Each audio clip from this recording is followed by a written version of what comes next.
Coming to you from a franchise of Failbucks, it's a venti mocha with an extra pump of Phailhaüs.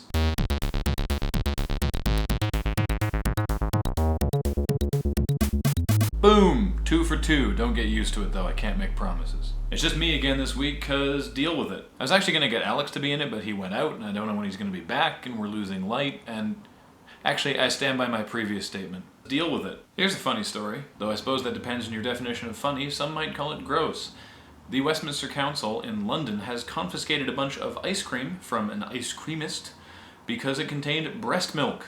Human breast milk. Breast milk ice cream is people's breast milk in ice cream form. Wait, that doesn't actually seem that weird. Okay, it does seem a little weird.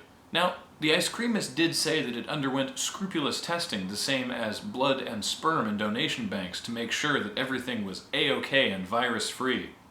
Number one tip, don't mention blood and sperm in your defense. Then you get to the part of his defense where he mentions that all the breast milk came from women who answered an ad to donate it. No, I am not okay with that.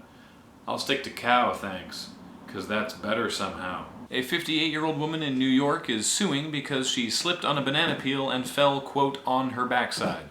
I'm sorry, that's awesome. You are officially the living embodiment of slapstick. Now she's trying to throw around all these words to make the story less funny, like herniated disc and deep tissue damage, and...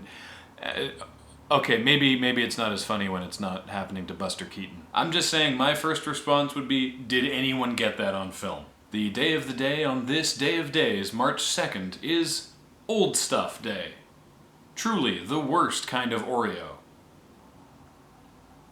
Which obviously means it's time for the word of the day. Wunderkind. Or possibly Wonderkind if you can't pronounce it. Most common household Wunderkinds have a series of slots such that you can connect them together in a stack and they'll maintain fairly good structural integrity. I had a lot of fun doing the small town paper last week, so we're going to do it again, which is why I did that title just now. This week's paper is the Pinson News and Jefferson Countain from Pinson, Alabama. The front page, which has 3 different headline fonts, focuses on a story where a town councilman doesn't want to pay for the concept drawing of a proposed walking trail because they don't know what it will look like yet.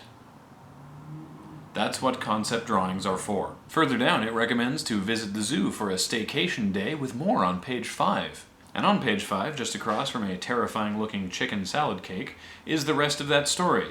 3 pictures of the zoo staycation day. Unnecessary quotation marks. And finally, on page 6, do you find extra space lingering beside ads in your paper? Fill it with text, even if the text can't fit. So, thank you, Pinson News. I'm sorry you had to be this week's small town paper. The pick of the day comes to us from James, taken on a holiday in Dublin, Ireland. And really, only in Ireland. Really, Dublin? Are your ambulances that hard up for cash that they need sponsorship? And do you really want to remind most of your passengers the reason they're there? I'm just making sweeping generalizations here. Well, I'd say you've more than dealt with it, so I've been your barista Graham reporting live from a Failbucks where you specifically ordered it with no whipped cream, and this has been the Phailhaüs. See you guys next time. Deal with it.